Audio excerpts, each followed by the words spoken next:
Jim here again, Jim's Hot Rods and Beyond. You're going to see that I work on a lot of cars for today, my personal stuff, back and forth, 2 days here, 3 days here, on one particular project. It's just because, well, that's the way you got to do it. You got to keep going. So I'm going to show you some interesting factoids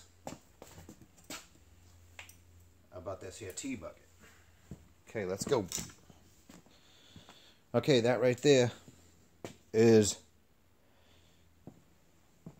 my 35 Ford grill.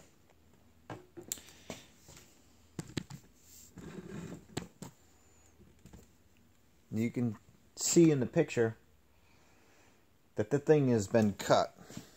I really don't know how much. Probably 10 inches, who knows. So the original trim piece was here. So I just welded those holes up. Made a little plate with a little definition, but you know, since this has pits, this thing is all, by the way, this thing has all been clean sandblasted years ago. Okay, this is black epoxy primer, and that's why it's not going to rust on this. I don't give a friggin' crap about this thing, because I'm going to be cutting this out here on all the way around. I have a special grill material that I'm going to put in there. That's going to be after I get the bottom repaired. But I am going to show you something. These two holes are the original bars that connect from the front to the firewall. Okay, they would go off on an angle. This trim that everybody seems to have on all of their cars is for the split hood. The piano hinge would be right here in the center, and one side would be here, one side would be here. Well, if you want to keep that, you have an original car. And actually you can see there's little lines inside the steel before I got rid of all the rust. What that was the old gasket, if you want to call it that. It was made out of fabric. Okay, and then down here on this one, that was where the hood would snap shut. Every single car that I see, every single car that I see on the road, well, these people keep this channel for the split hood. And I don't understand why.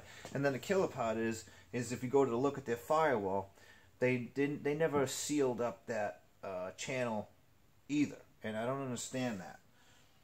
I mean, if you're gonna go out building that, you might as well. Why don't you just eliminate those?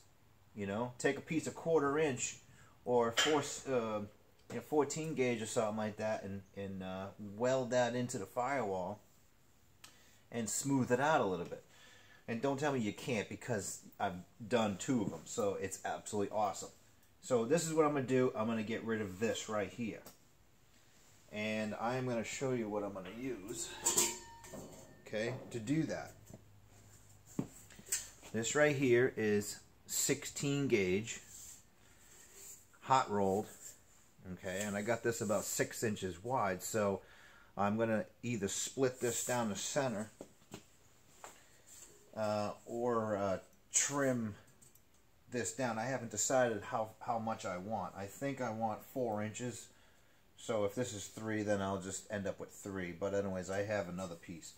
So basically, I'm going to cut this wing right off.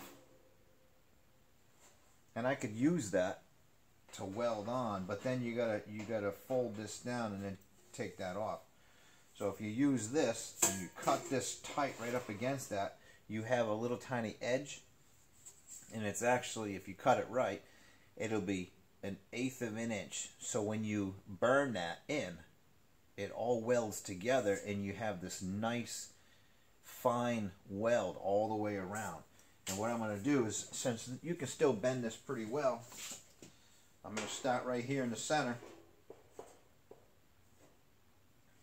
And there you go. That's it. This is not hard. It's It's not difficult anyways. So get rid of this if you don't use it, okay? So I'll get back to you. Have a good day.